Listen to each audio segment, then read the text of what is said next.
हम तो जानते भी नहीं थे जब पद्मश्री कौन चीज़ को कहा जाता है। कैसे फोन आया था, क्या लगा था उस समय, क्या माहौल था? हमको गरीबी काफ़ी था, जो गरीबी आज कहीं देखने पर नहीं मिलता है, तो उस गरीबी को हम किसी को कहे नहीं जो हमको गरीबी है। हम अपने से अपना खेती करके, हमको दिमाग में यही आया कि धान गेहूं का खेती करेंगे तो जल्दी हमको 2 पैसा आमदनी नहीं होगा, तो इसलिए हम सब्जी का खेती किए। उनका बीज जो है ना 100 में हम 100 कैसे कहेंगे, लेकिन 98-99% 1% नहीं जामेगा। पपीता लगाते थे, पपीते देखने माननीय मुख्यमंत्री जी गए थे। जेंट्स लोग 10 को आ जाता था, बाकी महिला न आती थी। तो चलिए आप जाइएगा ना तो महिला को बुला कर ले आइएगा। तो हम जाते 150-200 रुपया से काम किए। अब कैसे हो 20-25 लाख का टर्नओवर होता है। चिप्स देखते हैं, 4 को दाना रहता है, फोकस उसमें हवा रहता है। हम वही सोचे कि हम इसको प्रिजर्वेशन कर देंगे तो हमारा मैं दुगना तिगुना दाम में बिकेगा। आगे कुछ और प्रोडक्ट ऐड करिएगा? महिला तो कम से कम चौकट लांग कर बाहर आई, परिवार का बोझ नहीं रही, अपने पर खड़ा हुए, अपने मनोबल के ऊपर कोई सामान खरीदी। नमस्कार, आप देख रहे हैं मंथन न्यूज़ बिहार। जब बिहार में उद्योग की बात आती है तो बिहार को काफ़ी पीछे माना जाता है, लेकिन इसी बिहार में औद्योगिक क्षेत्र में कुछ ऐसे विभूति यहाँ से निकले हैं जिन्होंने बिहार समेत भारत समेत दुनिया में अपना नाम रोशन किया है। जी हाँ, हमारे साथ आज एक ऐसे ही उद्योगपति कह सकते हैं, स्टार्टअप जिन्होंने किया और देश दुनिया में नाम कमाया, पद्मश्री से सम्मानित राजकुमारी देवी, जो बिहार के मुजफ्फरपुर जिले की रहने वाली हैं, आज हमारे साथ मौजूद हैं। सबसे पहले तो बहुत स्वागत है आपका मंथन न्यूज़ बिहार में। चाची, मेरा नाम राजकुमारी देवी उर्फ किसान चाची, हम सरहिया प्रखंड मुजफ्फरपुर जिला के रहने वाले हूँ। हमारे कैसे हम आगे बढ़े, कैसे पूछ रहे हैं, तो हमको गरीबी काफ़ी था, जो गरीबी आज कहीं देखने पर नहीं मिलता है, तो उस गरीबी को हम किसी को कहे नहीं जो हमको गरीबी है। हम अपने से अपना खेती करके, जैसे हमारे 2 लड़की थी, 1 लड़का, तो हमारे ससुर हमको बांट दिए और जो ही ज़मीन दिए उसमें हम अपना खेती करके अपने बच्चे लोग को पालन पोषण किए। लेकिन खूबी यही है कि हमको दिमाग में यही आया कि धान गेहूं का खेती करेंगे तो जल्दी हमको 2 पैसा आमदनी नहीं होगा, तो इसलिए हम सब्जी का खेती किए।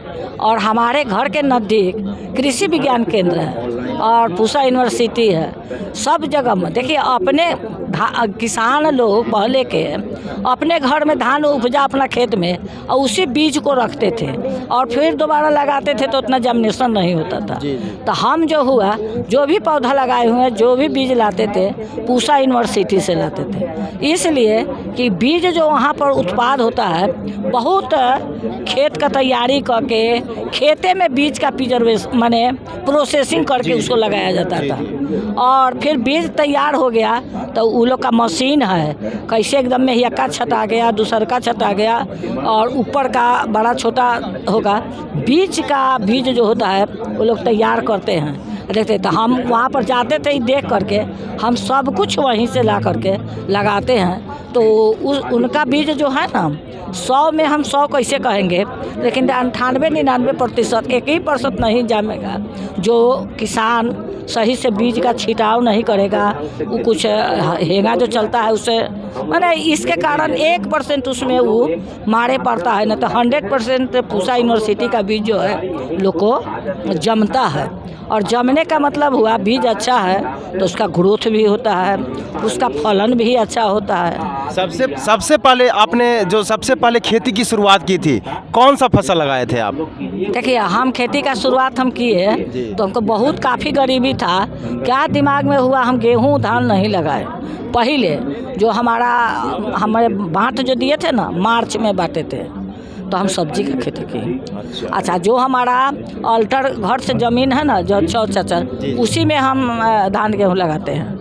लेकिन बाकी जो ऊपरवार ज़मीन है उसमें हम सब्जी लगाए हुए हैं। अचार का जब बिजनेस हो गया, पपीता लगाते थे, पपीते देखने माननीय मुख्यमंत्री जी गए थे, और चारों तरफ नींबू लगाए हुए हैं जो अचार का काम आए, आम का है, लीची का है। इस तरह माने जो अपना प्रोडक्ट्स है सो भी, और किसान लोग का प्रोडक्ट्स हम सबसे पहले खरीदते हैं। काहे कि हम गांव में जाते थे ना, तो लोग कहता था कृषि विज्ञान केंद्र के द्वारा गांव जिला में जाते थे, तो हमको इसलिए उसमें मेंबर थे तो ले जाते थे कि जेंट्स लोग 10 को आ जाता था, बाकी महिला न आती थी। तो चलिए आप जाइएगा ना तो महिला को बुला कर ले आइएगा। तो हम जाते तो वहाँ लोग किसान लोग यही प्रश्न करता था कि हम लोग खेती करते हैं, उस समय जब पैदावार होता है तो कम रेट हो जाता है।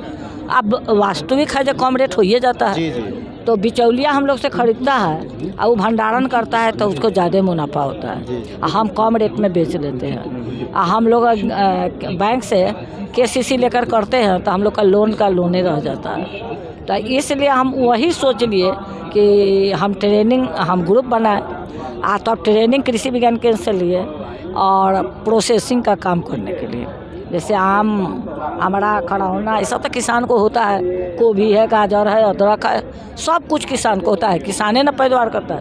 तो उन लोग से लिए अब हमारा बड़ा काम हो गया है, तब मंडी वाला भेजता है। अब बहुत 150-200 रुपया से काम किए, अब कैसे हो 20-25 लाख का टर्नओवर होता है। एक चीज़ जो बात आती है, जैसे आपने खेती से शुरुआत की, ये दिमाग में कहाँ से आया कि मैं अचार बना करके बेचती हूँ? ये दिमाग में कहाँ से, व्यापार का आइडिया कैसे आया? व्यापार का आइडिया इससे हुआ, जैसे हम DRD से 36 ग्रुप बनाए थे ना, तो सबको सब चीज़ का ट्रेनिंग दिए। हमारा हमको भी BPL नंबर था, तो हम सोचे वही बात कहे किसान का, जब हम इसको जैसे चिप्स देखते हैं 4 को दाना रहता है, फोकस उसमें हवा रहता है, तो आलू पड़ता है तो किसान 10 रुपये बेचता है, कभी 7 रुपये 5 रुपये हो जाता है। तो हम वही सोचे कि हम इसको प्रिजर्वेशन कर देंगे तो हमारा दुगना तिगुना दाम में बिकेगा, तो इसी के लिए हम वही काम किए। किस किस चीज़ का अचार बनाती हैं आप? आम, अमरा, करौना, कटहल, हरा मिर्च, लाल मिर्च,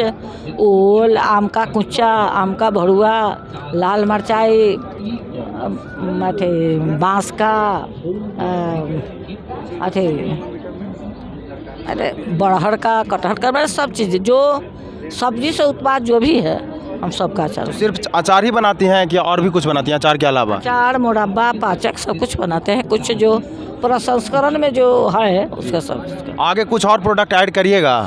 हाँ, सोचते हैं कि तेल हमको यहाँ से पारा गुमटी से खरीद कर ले जाना पड़ता है। साल में किसी तरह 10 लाख का तेल लगता है, तो उसका मशीन बैठाने, उसका सेट बनाए हैं, मशीन ले लिए हुए हैं। अब इधर चला है तो उधर कैसे होगा, तो ये फरवरी भर में मेला है, सबौर है, पूसा है, मोतिहारी है, तीनों मेलवा कर लेंगे, यहाँ हो गया कर लेंगे तो उसके बाद में तेल स्टार्टिंग में आ जाएगा।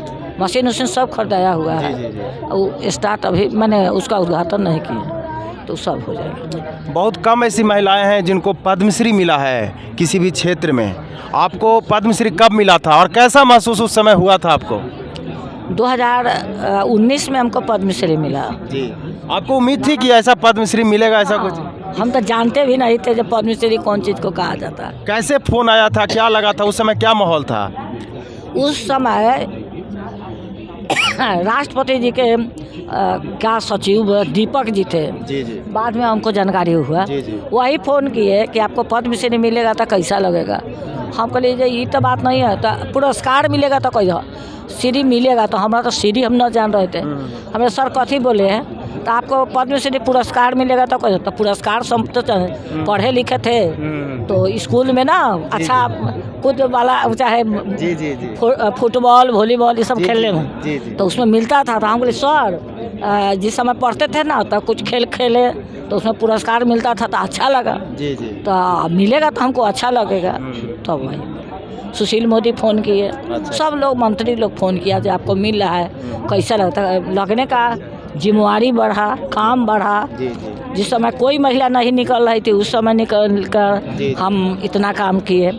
आज हमारी महिला सब निकल के काम कर रहे थे, हम बहुत प्रसन्न होते हैं। जिस तरह लोग अपने बच्चे से कुछ काम करता है बहुत हौसला बुलंद होता है, उस तरह हमारी महिला जो भी काम करती है, बहुत सी है महिला जो महिला को देखकर जलन करती है। हम किसी क्षेत्र का महिला हो, हम सबसे प्रसन्न होते हैं कि महिला तो कम से कम चौकट लांग कर बाहर आई, परिवार का बोझ नहीं रही, अपने पर खड़ा हुई, अपने मनोबल के ऊपर कोई सामान खरीदी, मैंने घुटुक कर जिंदगी घर में नहीं हुआ। इसलिए हम बहुत महिला से प्रसन्न रहते हैं। एक क्वेश्चन, अंतिम क्वेश्चन पूछेंगे आपसे। बिहार में जब बात की जाती है तो पुरुष किसी उद्योग को लगाने में या कोई स्टार्टअप करने में कहीं ना कहीं रिस्क लेने से डरते हैं, और महिलाएं तो कहीं दूर की कड़ी हैं। तो वो महिलाएं जो कहीं ना कहीं आत्मनिर्भर बनना चाहती हैं, बिहार की वो महिलाएं, उनके लिए एक संदेश आपका क्या होगा? देखिए, ये बातवा लोग कहता है जी बाकी महिला जो है ना, जी बिना ससुर के दूल्हा के तो कोई भी दो पहिया होता है ना, उसी तरह माननीय मुख्यमंत्री महिला को 50% आरक्षण दे दिए। तो बहुत से महिला जेंट्स कहते हैं कि इसका नंबर देंगे तो जल्दी हो जाएगा। अच्छा, इसलिए जेंट्स जो है ना पीछे रह जाते हैं, उनको आगे बढ़ा करके काम कर रहे हैं। बाकी ऐसा बात नहीं है किसान जेंट्स जो है सो सोए हुए हैं, ऐसा बात नहीं है। सब आदमी जो है ना महिला के आगे बढ़ाता है कि इसका बात जल्दी सुनेगा, जल्दी होगा, इन पर छूट मिलेगा। उद्योग लगता है तो महिला जो लोन लेगी तो उस पर छूट बहुत है, सब्सिडी कम है, तो वो इसलिए जेंट्स अपना पीछे हैं, महिला को आगे बढ़ाते हैं। बहुत महिलाएं अपने पैर पर खड़ा होना चाहती हैं लेकिन डरती हैं आगे जाने से, और आप एक गांव से निकाल करके आई हैं और इस मुकाम पर हासिल। ये बात आप सही कहे जी, हैं। जी। अब कोई भी कहेगा जब महिला डर रही है और लड़की डर रही है तो ये मानने की चीज़ नहीं है। अब सब महिला सशक्त हो गई है, लड़की भी सशक्त हो गई है। पहले लोग था आज जेंट्स लोग महिला को अंडर रखते थे कुछ। अब देखिए कुछ भी अगर दुकान पर जेंट्स बेच रहा है, लिखे हुई अपने पत्नी का नाम, अपने बेटी का नाम लिखे हुए, अब हम जेंट्स का कुछ नहीं कर सकते। जेंट्स न लड़की का कोई दिक्कत है न महिला को है। अब कोई घटना है तो वो तो ठेका चलने से कुछ इधर उधर होता है तो हो जाता है। बाकी कोई जेंट्स अपने परिवार में अब गलत काम नहीं करते। सब लोग अपने पत्नी को, माँ को मान सम्मान करते हैं। धन्यवाद चाची। ये थे हमारे साथ बिहार के मुजफ्फरपुर ज़िले की किसान चाची, जिनकी पहचान न सिर्फ बिहार में है बल्कि भारत समेत कई देशों में है, जहां पर लोग इनको जानते हैं, इनके प्रोडक्ट खरीदते हैं और इनसे काफ़ी कुछ प्रेरणा लेते हैं। बिहार के वैसे सभी महिलाएं के लिए किसान चाची प्रेरणादायक हैं, जिनसे प्रेरणा लेकर वह आगे बढ़ सकती हैं और सफलता के ऊँचे मुकाम हासिल कर सकती हैं। आप यदि किसान चाची से कोई सवाल पूछना चाहते हैं, इनके प्रोडक्ट के बारे में जानना चाहते हैं, तो वीडियो के साथ आप कमेंट भी कर सकते हैं। देखते रहें मंथन न्यूज़ बिहार। बहुत बहुत धन्यवाद।